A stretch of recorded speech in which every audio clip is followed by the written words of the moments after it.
Após a Segunda Guerra Mundial, o mundo ocidental ficou marcado pela sociedade do consumo, deixando em evidência a produção em massa e a ampliação do uso das mídias. Nesse viés, inúmeros estudiosos surgiram com teorias sobre o consumo e as mídias, fazendo assim surgirem os estudos culturais no início da década de 50, sendo apresentados ao mundo na década de 60. Mas afinal, o que são os estudos culturais? Para entendermos os estudos culturais, nós precisamos voltar a todo o contexto da década de 60. Nessa época, nós tínhamos o feminismo em sua consolidação. A gente teve um grande número de protestos com relação ao movimento negro. Os estudantes também tinham um viés muito revolucionário e também a questão da cultura hippie. E é nesse contexto que vários teóricos de diferentes áreas precisam entender a mente da sociedade a partir desses movimentos sociais. Assim surgem os estudos culturais, que não são uma disciplina só, são a junção de várias disciplinas. Sendo um movimento de aproximação com os ideais marxistas, os Cultural Studies tiveram como real objetivo compreender os fenômenos culturais e definir o que é cultura. E o principal objeto dessas pesquisas foram as culturas de massa. No final dos anos 50, 3 textos surgiram de 3 teóricos diferentes, o Richard Hogarth, o Raymond Williams e o E.P. Thompson. Eles foram muito importantes no início dos estudos culturais, porque eles que introduziram o conceito de cultura, cultura popular e mass media.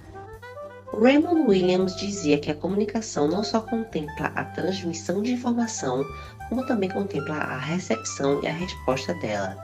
Richard Hogarth dizia que quem recebe a informação é complexo e possui diferentes jornadas, o que interfere diretamente na forma em que cada um receberá a mensagem midiática. E.P. Thompson dizia que cultura não é apenas algo consumido ou apreciado pelo receptor. Cultura faz parte da identidade dele.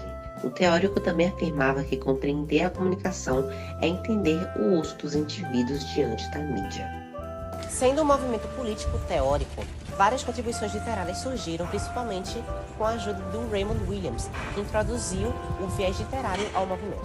Outro teórico fundamental para os estudos culturais foi Stuart Hall. Ele foi o sucessor de Richard Hogarth no Centro de Estudos Culturais a partir de 69 até 79.